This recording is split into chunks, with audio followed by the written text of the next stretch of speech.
అనగనగా ఒక ఊరిలో ఇషాన్ అనే 7 ఏళ్ల అబ్బాయి ఉండేవాడు. ఇషాన్ తన ఫోన్ను, వీడియో గేమ్లను, టాబ్లెట్ను చాలా ఇష్టపడేవాడు. ఆటలంటే ఇష్టంలేక కాదు, కాని వాటికన్నా స్క్రీన్ టైమే సరదాగా ఉండేది. అతనికి ఇంట్లో వాళ్లు పెట్టే స్క్రీన్ టైం లిమిట్ అంటే అస్సలు నచ్చేది కాదు. ఒక ఆదివారం ఇషాన్ ఉదయం లేవగానే ట్యాబ్ తీసుకుని పడుకున్నాడు. అమ్మో, రోజుకి 1 గంట లిమిట్ పెడితే ఎలా? నా గేమ్ లెవెల్స్ అన్నీ పోతాయి కదా అని మనసులో అనుకున్నాడు.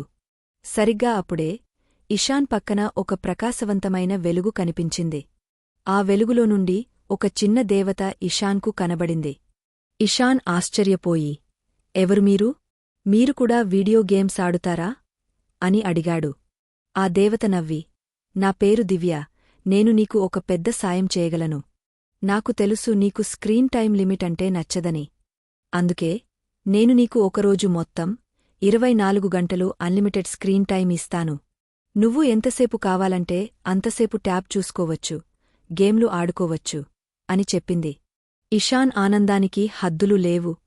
ఎస్, నాకు ఇదే కావాలి అని వెంటనే ట్యాబ్ తీసుకుని థాంక్యూ దివ్య అని చెప్పి గేమ్లోకి దూకేశాడు. మొదట 1 గంట, 2 గంటలు చాలా సరదాగా గడిచింది. ఆ తర్వాత ఇషాన్ కళ్ళు కొద్దిగా మండుతున్నట్లు అనిపించింది. ఆ విషయం పట్టించుకోకుండా గేమ్ కొనసాగించాడు. సాయంత్రం అయ్యింది. ఇషాన్ అమ్మగారు, ఇషాన్, బయట నీ స్నేహితులు ఆర్యన్, సిరి ఆడుకోవడానికి వచ్చారు. రా, బయటికి రా అని పిలిచారు. ఇషాన్, నాకు గేమ్ ముఖ్యం అని ట్యాబ్ వైపు చూస్తూ గట్టిగా చెప్పాడు. అలసిపోయి చీకటి పడే వరకు ఇషాన్ గేమ్ ఆడుతూనే ఉన్నాడు. బయట పక్షులు కిలకిలమంటూ అరిచే శబ్దం, పిల్లలు ఆడుకునే నవ్వులు, పక్కన అమ్మ వండిన వేడివేడి స్నాక్స్ వాసన ఏవీ ఇషాన్కు తెలియలేదు. అతని ప్రపంచం ఆ స్క్రీన్లోనే ఉండిపోయింది. రాత్రి అయ్యేసరికి ఇషాన్కు భయంకరంగా తలనొప్పి వచ్చింది. కళ్లద్దాలు వస్తాయి ఏమో అని భయపడ్డాడు. గేమ్లో గెలిచినా అతని మనసులో ఏమాత్రం సంతోషం లేదు. స్నేహితులతో ఆడుకోలేకపోయాడు. అమ్మ మాట వినలేదు, ఆటలు ఆడలేదు, పడుకోవడానికి కూడా కష్టమయింది. ఇషాన్ ట్యాబ్ కింద పెట్టి ఏడుస్తూ, దివ్యా, ఈ అన్లిమిటెడ్ స్క్రీన్ టైం నాకు వద్దు. నా తలనొప్పి భరించలేకపోతున్నాను. సంతోషం లేదు అన్నాడు. దివ్య మళ్లీ కనిపించింది.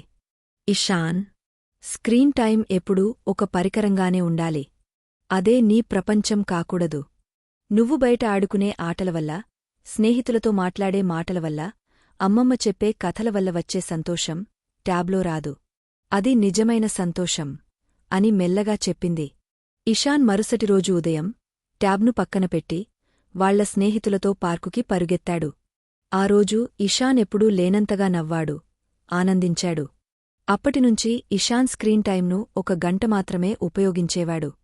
మిగిలిన సమయం స్నేహితులతో ఆడుకోవడం, కొత్త విషయాలు నేర్చుకోవడం చేసేవాడు.